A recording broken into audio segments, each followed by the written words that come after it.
各位網友大家好，我係叻仔。一到咗夏天咧，一時落雨，一時天晴，相信有唔少嘅網友同埋身邊嘅朋友咧，都會有啲濕疹啊、手痕腳痕嘅 feel 噶啦。所以我哋今集咧就哩嗱嗱煲翻一款咧見效好快嘅濕疹救星湯啦。咁我哋先了解下濕疹嘅誘發成因先啦。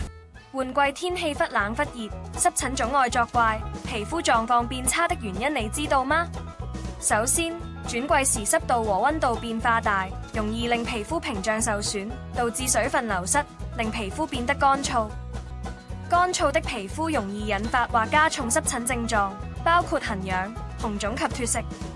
同時，空氣中的致敏原如塵、花粉等在轉季時更活躍，增加皮膚過敏的機會。轉季期間，人們穿脫衣物頻繁，摩擦和刺激也容易令患處惡化。身體於適應氣候變化時，免疫系統可能變得不穩定，增加發炎的機會。所以轉季期間，濕疹人士需要特別護理皮膚，包括加強保濕和避免致敏原接觸。今日同大家分享嘅係能夠改善濕疹、舒緩皮膚濕毒嘅濕疹救星湯。依家就一齊出發，買咗材料先啦。好啦，咁而家咧就嚟咗街市咧，就先買咗鱗菜先。咁而家呢一隻咧，其實好多時候咧都會擺喺你面前嘅。咁我呢一次咧就擺咗入啲啊，係咪好大碌咧？跟住就去揾埋一啲賣山草藥嘅菜檔啦。咁呢一隻黑掹掹呢一隻咧就係轉地老鼠。咁我哋再望下呢一啲綠色嘅咧，就係白花蛇舌草撈埋咗呢隻半邊蓮。咁隔離呢隻咧就係魚腥草啦。咁我哋買嘅時候咧就去翻呢啲地方咧就可以揾到佢哋噶啦。好啦，翻到嚟咧就買咗呢2大包嘅雜草。咁呢度總共買咗4樣嘅材料，咁就買咗40零蚊到啦。咁一陣咧我就再話翻俾大家聽個正確份量同埋個價錢啦。咁呢一隻咧就係剛才買嘅轉地老鼠。我就叫阿師傅幫我刨咗皮，所以咧就冇咁靚仔噶啦。咁但係就可以做少一樣，因為佢都比較棘手嘅。呢一隻就係大家熟悉啲嘅魚腥草，而另外鮮綠色咁搶眼呢隻咧就叫做半邊蓮。咁就擺埋一邊先，因為實在太過多嘢啦。跟住呢一包咧就叫做白花蛇舌草。咁之前咧我都煲過一次涼水，咁主要嘅功效咧就係用嚟抗腫瘤同埋癌症嘅。好啦，咁依家咧就一路做一路去講啦。咁呢一煲湯咧，其實就好簡單嘅啫，功效好，價錢亦都算係叫做平叫抵飲啦。咁但係所有食材嘅準備功夫咧，就真係幾多下嘅。咁大家一定要有心理準備啊。咁我就做一個流程俾大家睇。咁希望大家咧都能夠順利又快手咁去完成呢煲湯。咁而家咧我就會開咗少少水喺度啦。咁就先沖一沖蛇舌草啲根位先嘅。咁就唔好話浸水住，因為如果我哋唔先沖走啲根嘅泥呢，而去直接去浸水嘅話呢，好容易鬆咗啲泥呢，就上晒去呢啲葉度，咁就會更加難洗噶啦。之後嗰幾樣食材都一樣咁做，有根先沖根，冇根呢就先過水。咁同埋都提下大家，最好就戴翻隻手套先整，因為呢隻轉地老鼠呢，都有可能會搞到你手部敏感，會好痕嘅。沖完水之後，我哋先至用翻呢個大星盤嚟去浸蛇舌草啦。咁一邊開水嘅時候，我哋就順手浸埋半邊蓮啦。如果我哋摸上手嘅時候覺得佢好實淨嘅話呢，就記得拆翻鬆佢先至浸水。如果唔係呢，啲泥就鬆唔到出嚟噶啦。咁可以嘅話呢，最好就分開嚟去浸水，盡可能都唔好將佢哋幾樣撈埋一齊咁浸。因為是但只要一個污糟啲撈咗落去乾淨啲嗰度呢，就會引成交叉感染，咁就唔係咁好啦。輪到處理魚腥草嘅時候啦，咁魚腥草呢就比較麻煩啲，同埋會嘥啲心機時間啊。咁我哋每一段呢，每一節都有呢啲鬚鬚喺度嘅，咁我哋就每一條都要咁去搣清晒佢，咁啊直到佢乾淨為止啦。咁到最後呢，就剪走埋佢嘅根位呢就可以啦。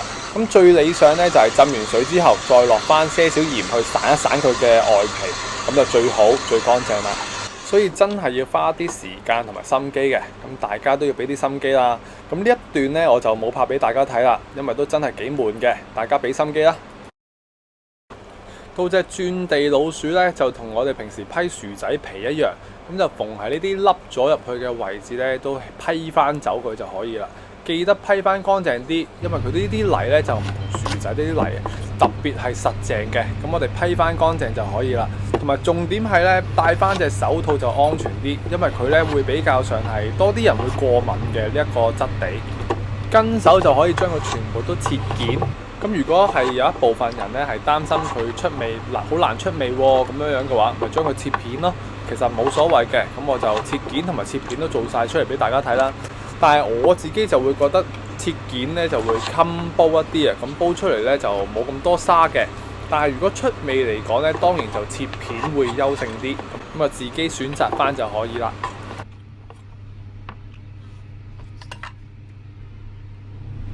好啦，4樣嘢都浸好晒咧，最後就輪到主角出場嘅時候啦。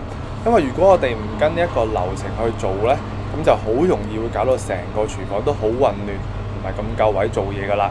除非你個廚房真係好大，咁就另計啦。好啦，咁一轉季就出濕疹嘅朋友咧，就更加要留意下啦。咁呢一支咧，平時喺街市度咧，可能大家都會見到佢，但係唔知係啲乜嘢嚟嘅。有幾分似蔗，但係蔗就冇咁多根。咁但係我哋就多數都唔會理佢噶啦。咁其實呢一支咧就叫做勒莧菜頭。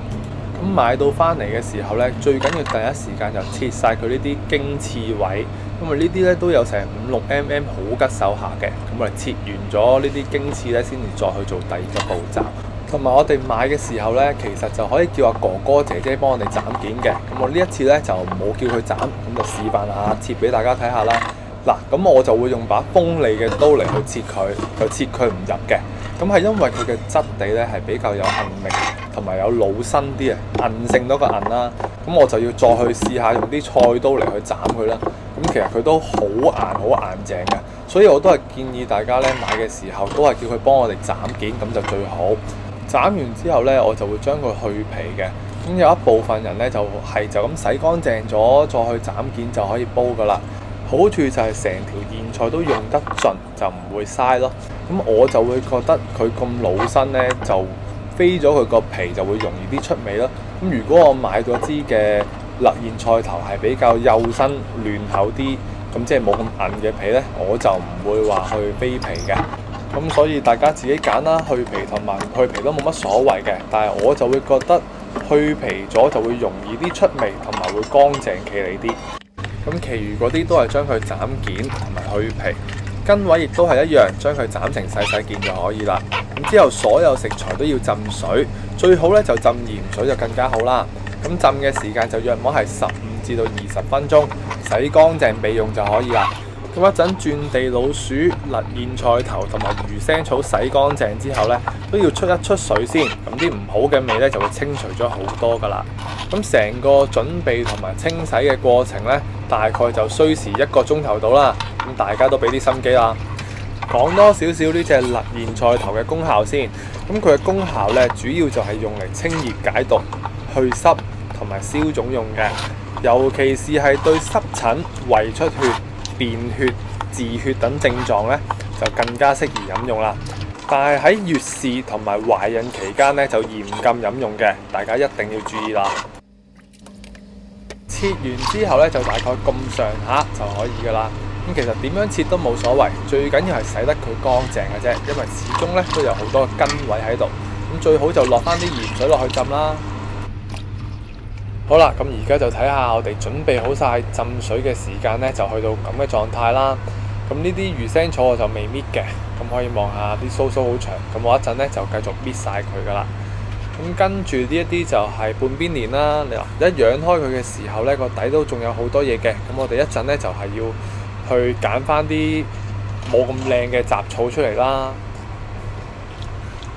咁我哋鹽水浸緊嘅莧菜頭、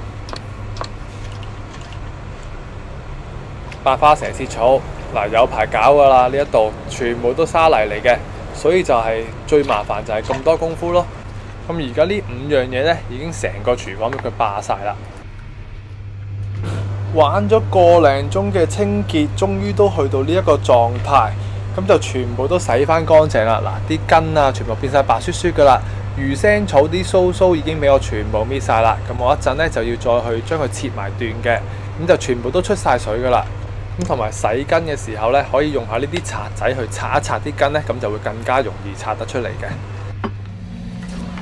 之後啲魚腥草咧就將佢切成段就可以啦。同埋啊，差啲都唔記得同大家講，如果係怕寒涼嘅話咧，我哋就要預先浸多幾片嘅陳皮落去嘅。咁我呢啲咧就係3年以上嘅陳皮，即係未夠8年嘅，所以咧我哋就要去埋個皮囊，咁就唔會有苦澀味啦。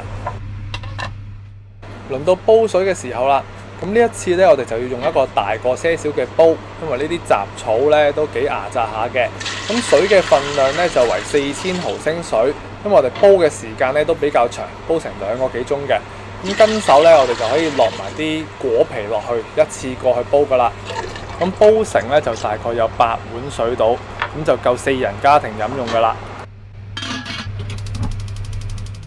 水滾起，我哋就先落咗辣鹽菜頭同埋轉地老鼠先。咁首先咧就用大火先煲15分鐘。煲起咗啦，先至再轉翻用細火，再煲多45分鐘。記得係用細火嚟去煲45分鐘啊，唔係好容易會煲乾水嘅。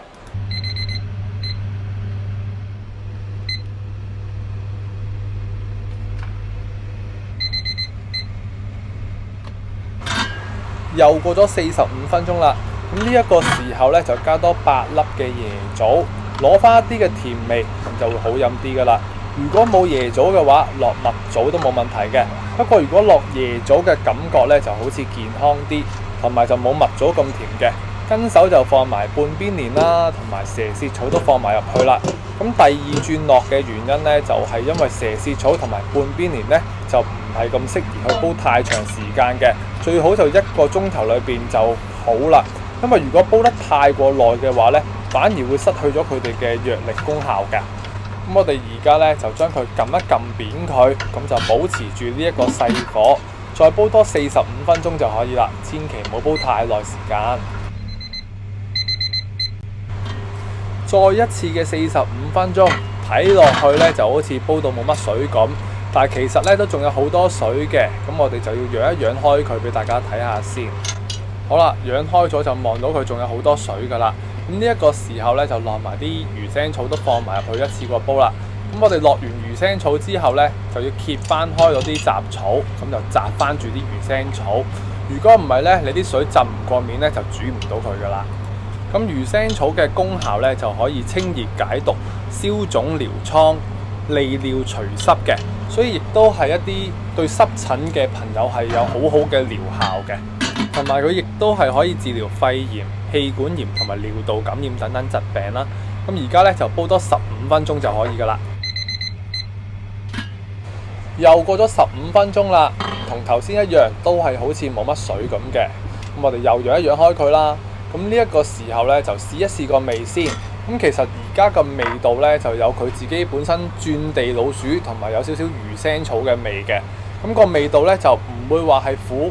咁其實佢就好似一啲有少少似一啲嘅草味啦，咁就其實都叫做冇乜味嘅。咁我就會落翻1茶羹嘅鹽落去，之後滾翻1-2分鐘呢，咁呢一煲湯就完成咗噶啦。完成咗之後，最後就得翻咁多水，大概就有8至到10碗水到噶啦。咁呢一煲湯呢，就已經有朋友試過1個禮拜就飲1次。飲咗2次到3次，即係2-3個禮拜呢，啲濕疹就已經有明顯嘅改善，全身都冇咁痕噶啦。不過呢一煲湯屬性呢都係比較寒涼嘅，大家一定要先了解咗自己嘅身體體質受唔受到先至好煲嚟飲啊。咁就先預祝有濕疹嘅朋友呢，飲完呢煲湯之後就盡快康復，唔使成日都周身痕。而冇濕疹嘅朋友呢，亦都間中可以煲嚟飲下，定期清除體內濕毒，身體咧就會更加健康噶啦。最後，如果中意今集嘅濕疹救星湯詳細解說，又或者已經試過煲嚟飲，覺得效果好好嘅話咧，記得俾個 like 同埋分享俾更多朋友認識，咁就可以幫到更多人噶啦。下集見啦，拜拜。